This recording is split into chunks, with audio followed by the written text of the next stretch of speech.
Hello, everyone. Oh, she's back with some Sunday lunch, as promised, well, discussed. Great to be back. Lovely to be chatting to you all. Thanks for the comments I had on the Atomic Pop chat in the week. My little quick hello to you all, let you know that I'm back.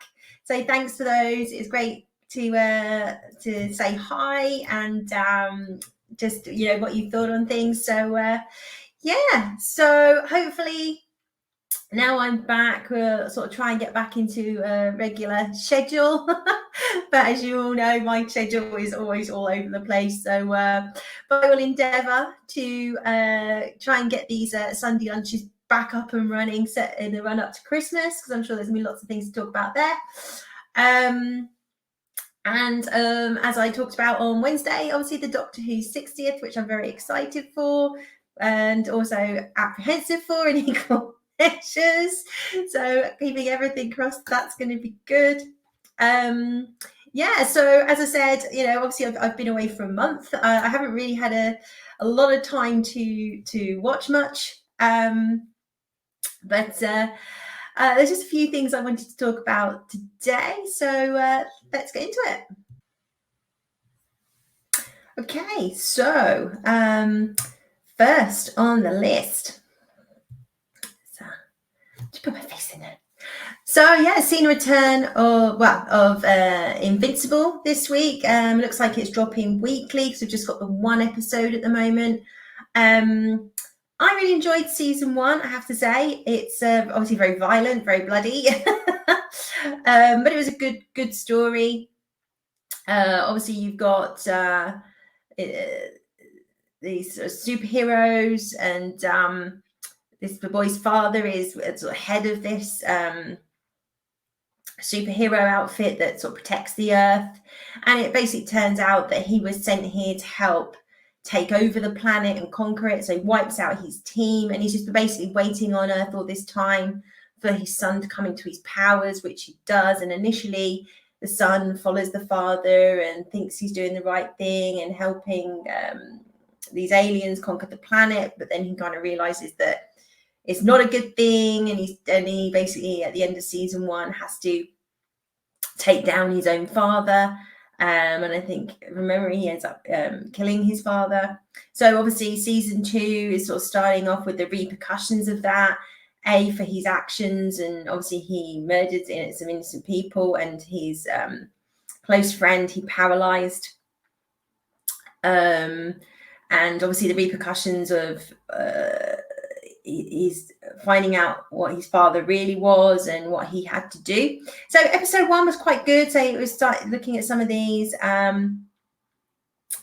it seems to be setting us up for quite a good season 2. I can't remember if the first season dropped weekly. I assume it must have done, but it was good to see it back. Good to see that it's holding well. I mean, Invincible wasn't perfect. There was a few like with everything, a few eye-rolling moments, but generally on the whole, it's a very solid show.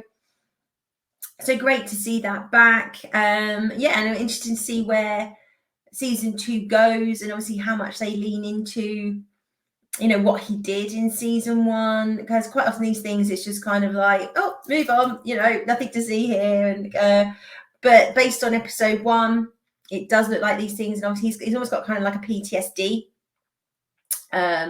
So he has to save people from a perceived foe, and he's having to fight, and he's basically got like blood on his hands, and he kind of like loses it a bit, and he's like, oh no, not again. And so he's definitely got some sort of PTSD from the actions in season 1.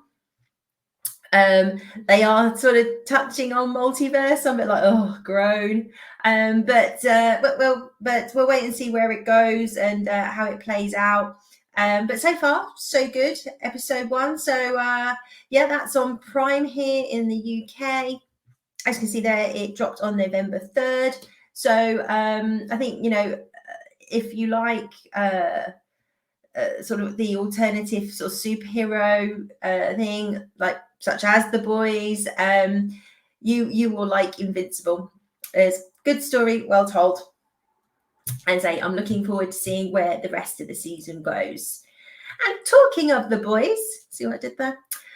Gen V. So Gen V is, so Generation V, I guess, is a spin-off from The Boys. Eric Kripke, obviously former showrunner of first 5 seasons and creator of Supernatural, which you all know is one of my favorite shows. So I think The Boys is a bit of a mixed bag. Season 1 was great. Season 2 was okay. I personally really liked season 3. I know some people didn't. But and obviously we'll be gearing up for, but with I mean, obviously I'm biased again, but the introduction of Soldier Boy and Jensen Ackles in season 3, I think really gave the shot, the injection into the show that it really needed. And, you know, he just couldn't have played someone more different to Dean if he tried. So a great performance by Jensen in season 3. I'm really hoping he's in season 4. And here is a cameo. He is in Gen V as well. And that's clever. They kind of weave that in. So this is basically a school for kids with powers. So we all know that from the boys that children were injected with this V, and that's how they've developed their powers. It's basically a school so they can kind of groom the kids into who's going to be part of the 7. Which, if you watch The Boys, that's kind of say almost like the sort of their version of a Justice League, I guess. You know, led by Homelander, who's completely insane, who's like Superman, but if he had no morals. And there's also a cameo from Homelander. He's in the last episode, as is Butcher in a mid-credit scene. So they're at this school. The lead character in this, she has powers that are basically her blood. Her blood basically becomes a weapon. She can control her blood, and her story starts when she's like a teenager, and she basically gets her first period. And this is where that she realizes that she can control her blood. And she panics, she screams, her mum rushes in, and she can't control it and inadvertently kills her mother. Then her dad comes in, and then he sees that his wife's dead and she's freaking out, and then she manages to kill her dad as well. And it's a pretty gory scene. Imagine there's just blood everywhere, and parents are just not just completely mushed. She has a sister that because of this won't have anything to do with her, and she kind of ends up in care, like in the foster system, and she manages to get a scholarship to the university, where we get introduced to a series of characters. Like I say, basically the sort of top 5 students are in the running to end up being part of the 7 when they're older. And some of these kids, their parents were superheroes or had their own, character kind of things. They obviously had their own names and whatnot. Like you got Homelander and the Deep, so they've all got their names. So we follow the story of this young black girl, but her, they're basically sort of saying, look, you're never going to be part of the 7. Your powers are gross, they're dangerous powers and they're volatile, but we can't really have you going around cutting yourself, and very quickly she kind of gets herself into trouble. The head of the school, she's great, played by Clancy Brown,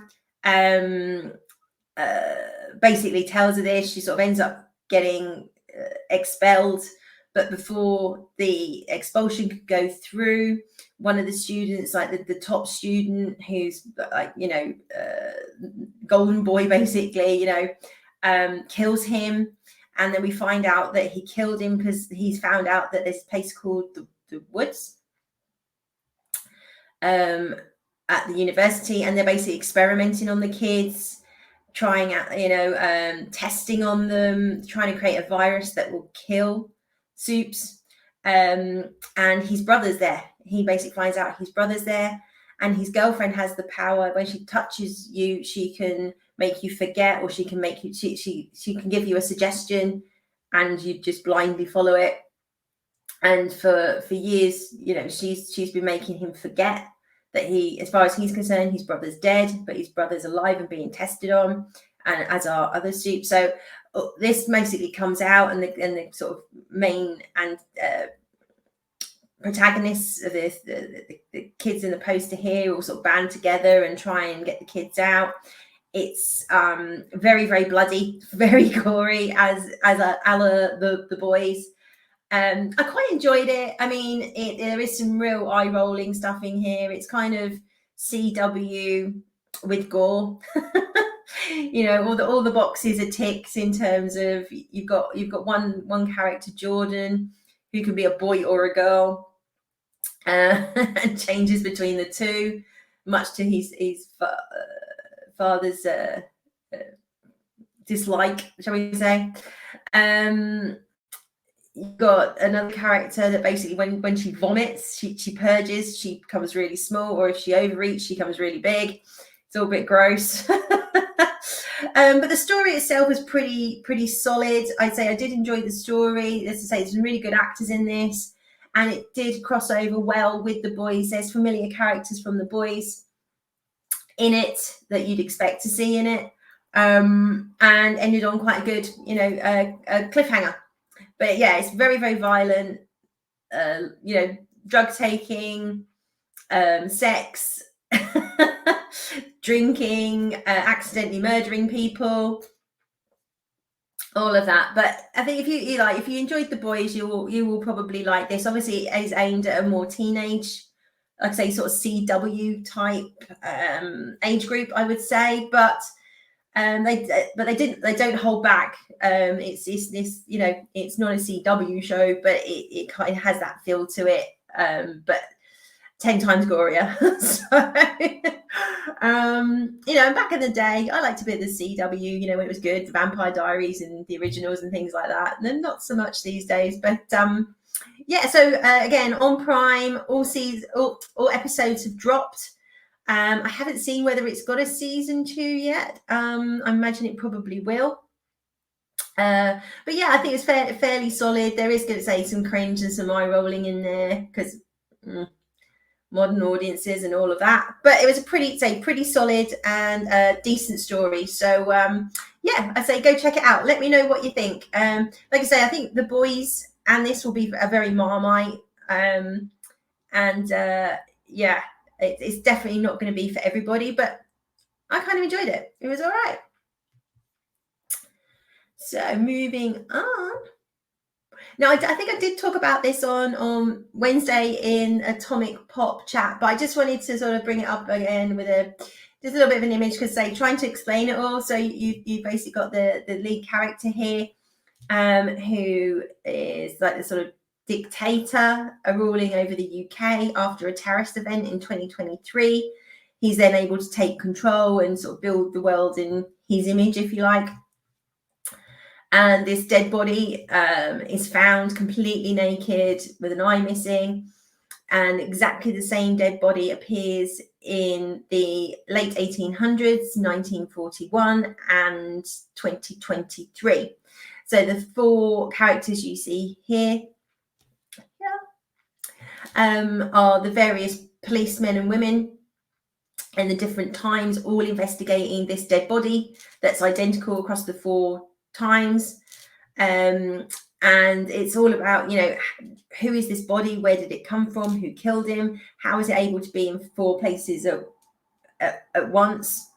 How is the dictator of the UK also in a photo from the 1800s, and he hasn't aged a day? He looks exactly the same. So how did he get back in time, or did he get back in time, or is it a doppelganger? What's going on? So all very timey-wimey, and I really enjoyed this show. I mean, I can say it was written as kind of like a one and done. That's what the writer said, but then the end does have a slight sort of, not a cliffhanger per se, but opens a question to sort of say, well, how did they get there? You know, without trying to give it away too much. But yeah, like I say, if you like your sci-fi, you like your criminal dramas, this is going to be right up your street. You know, you like your Doctor Who, you like your whodunits. It was really well written, very entertaining. So all the threads are tied up. It does answer itself, and the ending does make sense, which is good. Like I say, they have kind of left the door open a bit. So I was a bit surprised when I read that it was sort of meant to be one and done. But I think it came out in October. It's still in the top 10 on Netflix at the moment. So I just wanted to mention it again and kind of put this picture up, because when I was trying to explain it on Wednesday, and say you've got these 4 different coppers and they're all in different time zones, and there's this guy and this guy. So with the picture here, hopefully this does help. The very top is the policewoman from 2053. Then you've got the Muslim police detective in 2023. We've kind of got the Spiv in 1941, and finally the guy who kind of starts it all off back in the 1800s. So yeah, I personally really enjoyed this. It was one of those I watched while I was away, because obviously not much we could watch on Japanese TV, so we were watching Netflix quite a lot, and we got into this show, and yeah, I think we watched it over like 2 or 3 nights, like 2 or 3 episodes. I think it was 8 episodes in total, I think, maybe 9. Might have been 10 actually. But anyway, yeah, definitely worth a look if you say you're into these kind of you know, like your Broadchurch or the Corbin shows, and say a bit of science fiction in there as well, with the whole timey-wimey stuff. So yeah, do go check out Bodies. Let me know what you think. Love to hear your thoughts. I mean, again, not a perfect show, very few perfect shows out there, but really, really enjoyable, and yeah, very binge worthy, I will say. So just a bit of a recap of obviously new shows coming up. There's quite a lot dropping in November. I've previously discussed For All Mankind. Anybody that's been following my channel since it started last year, you'll know I'm a big fan for All Mankind. It's an alternative history show. So the premise is that the Russians got to the moon before the Americans in this timeline in the 60s. This resulted then in NASA and the American politics, like basically throwing money at the space program. And what happened is they continued to invest money rather than like sort of stop going to the moon. And obviously there's very little money that we're aware of anyway going into NASA these days. It's all sort of SpaceX and what the dude at Amazon's doing and all that kind of stuff. So yeah, it starts off in the 60s. Each series, this will be series 4 that's coming out. Each series sort of moves along the decades. Season 2 was very much sort of 70s, 80s. Season 3, 90s. So we're kind of heading up to current time, really. So noughties and the 10s. So yeah, really interested to see where this one goes. So obviously we had getting to the moon, then building a moon base, then season 3, this is from season 3, you can see they got to Mars and they're building a base on Mars.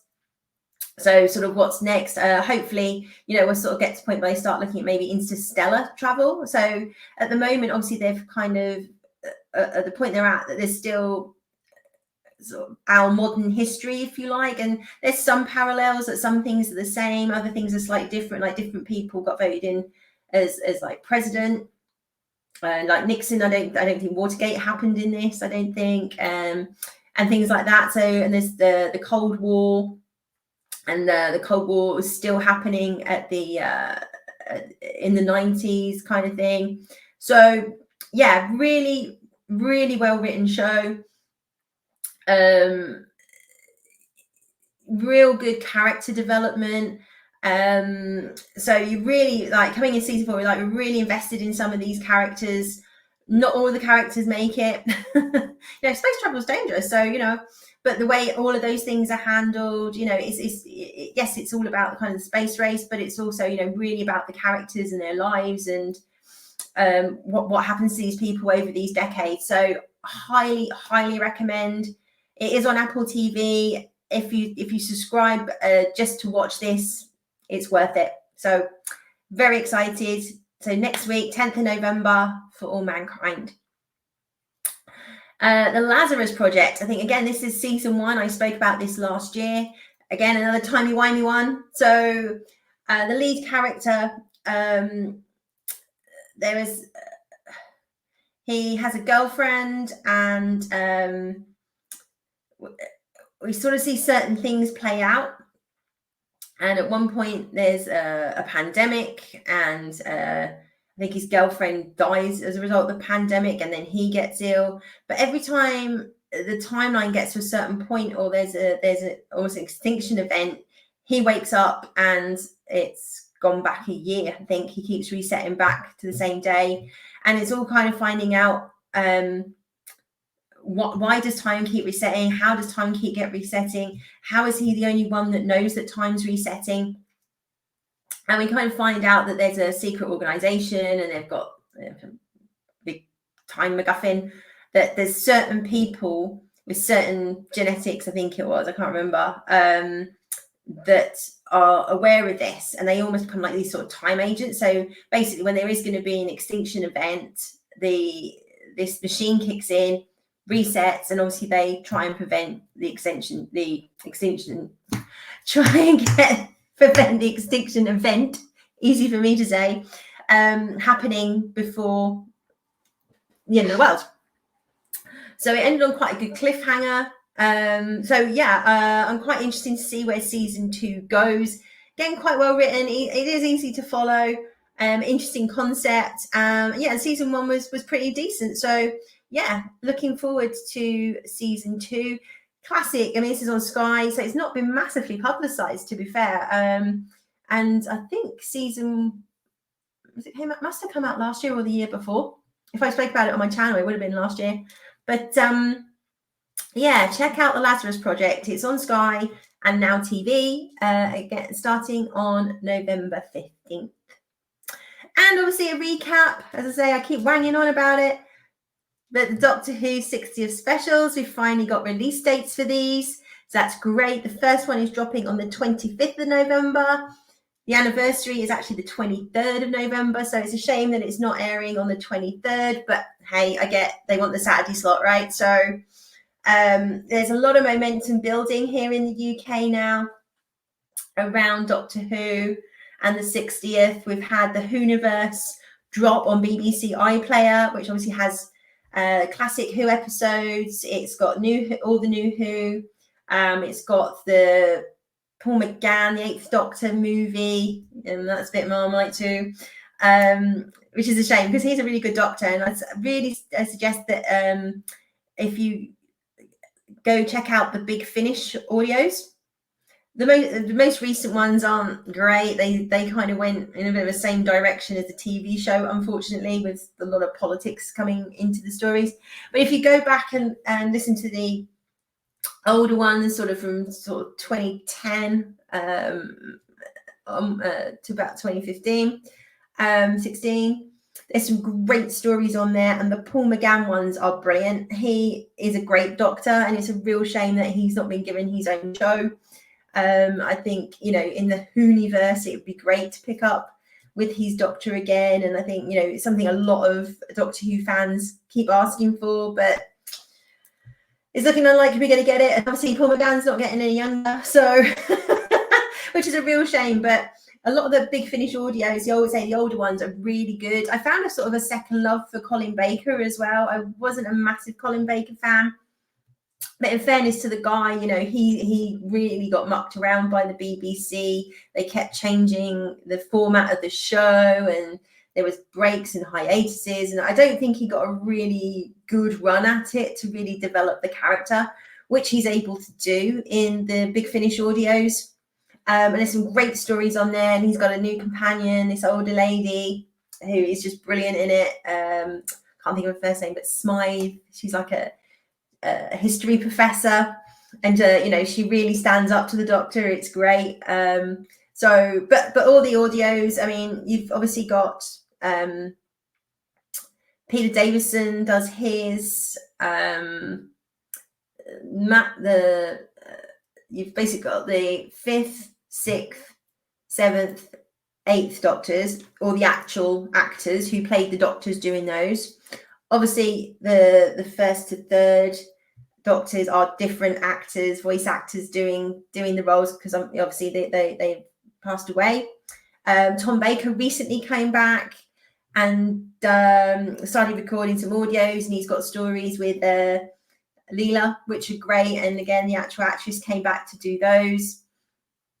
So I've got a few of those Tom Baker ones. They're great. And you've got K9, and quite recently, David Tennant has also recorded some audio stories with Catherine Tate, and Billy Piper came back and done some as well. So they are worth a listen. They are, a bit hit and miss in quality, certainly in the most recent ones, but go back and check out Big Finish. There's some great, and they don't just do Doctor Who, they do Blake Seven, they do some of the spin-offs from Doctor Who.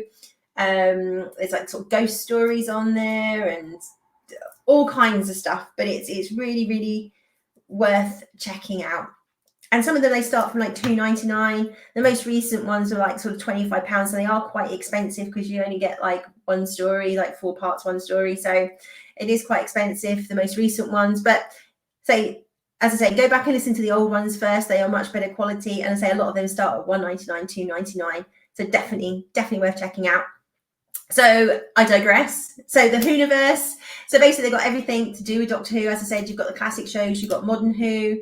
They've dropped Tales from the TARDIS, which are featured. Well, they've taken a classic episode, put it all together without the breaks, and then bookended with introductions from either one of the old Doctors or companions. And they were talking about the memories of the TARDIS. It's like sort of memory TARDIS that they're in. And it's cute, it's quite sweet. I've watched a few. I've watched 3 of them now. I watched Earthshock, The Mind Robbers, and The 3 Doctors. So Katie Manning came in, it was Jo Grant, and she's there with Clyde from the Sarah Jane Adventures, and also they're talking about Sarah Jane. And it's very much framed that Sarah Jane has passed away. That's certainly the impression that we're given, because obviously very sadly lost Elizabeth a few years ago now to that horrible cancer. Real loss that. So so we've got those. There's going to be other spin-offs. All the spin-offs, so Sarah Jane Adventures are on there, Classes on there, the Doctor Who Confidentials, which they made when Doctor Who came back in 2005. So they were like behind the scenes interviews and recordings as they're making the show. And I think they've got a new version of that. It's not called Doctor Who Confidential, it's called something else. But we're going to have that for the 60th. But they're a great watch, really sort of seeing how young everybody is. But also, just the kind of the behind the scenes and the machine that was behind Doctor Who, or is back behind Doctor Who, Bad Wolf. So if you're a big Doctor Who fan, they're really, really worth watching. But anything kind of Doctor Who related, got big Doctor Who at the Proms, all of that is on the iPlayer. I don't think there's any plans at the moment for them to be shown outside of the UK, which is a shame. But, if you've got a VPN, you can access the iPlayer, and it asks, do you have a TV license? And you can say yes, even if you haven't got one. But I am not advocating that in any way, shape or form, because obviously that's illegal. But you could if you wanted to. Just saying. Anyways, so we have the release dates. As I said, the first one, Saturday, November 25th. Then Saturday the 2nd, and Saturday the 9th. So it's quite actually nice. We're kind of getting these in the run up to Christmas. So we've got the 3 specials in December. Then we should have a Christmas episode. Hopefully that will be back on Christmas Day, where it belongs. It got hoofed to New Year's Day because the ratings were so bad for the Jodie era. But hopefully it will be back on Christmas Day. I'm assuming it will be Ncuti's first outing. We don't know. I mean, obviously, we've not seen the specials yet, so we don't know if, based on some of the trailers or the clips we've seen, Ncuti is in the special, so it would suggest that he will regenerate at the end of the Giggle, which is the name of the 3rd episode.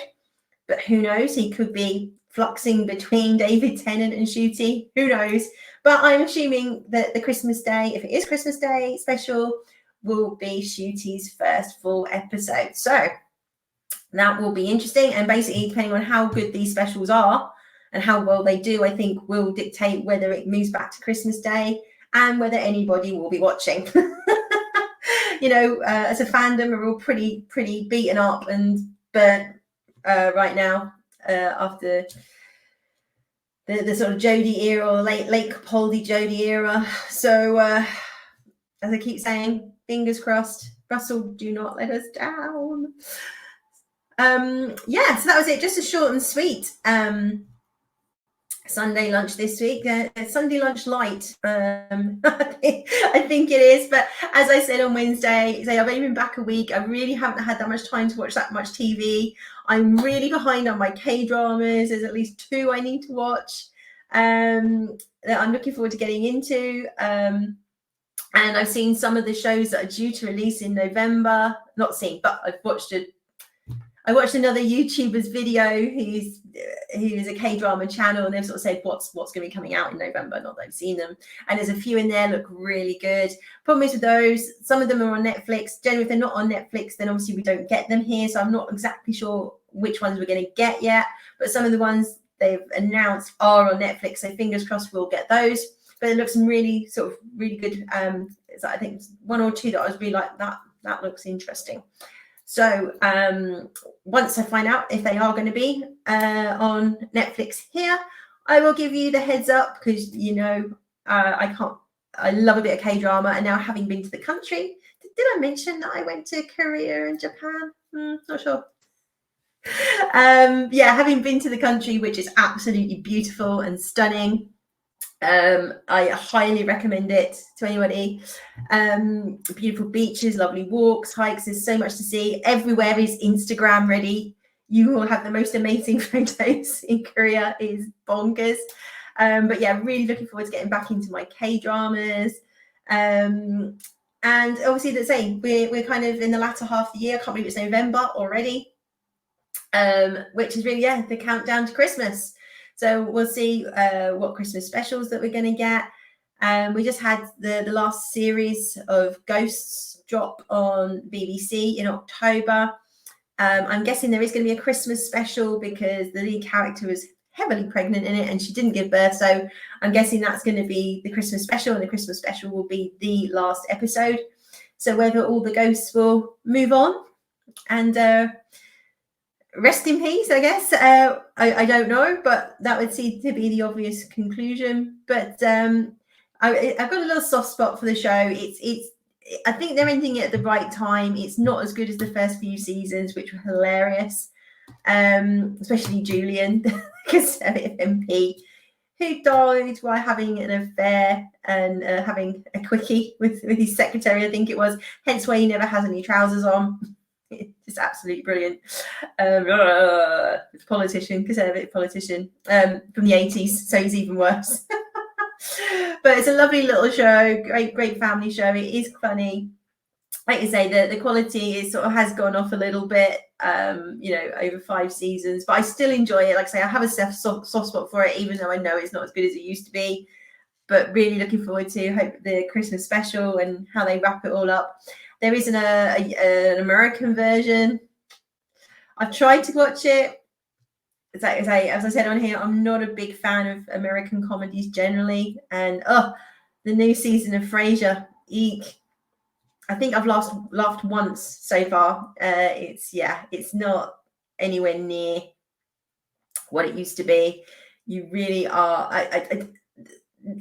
The Daphne and Niles' son's in it, so it's Frasier's nephew, and I really just don't get the characterization.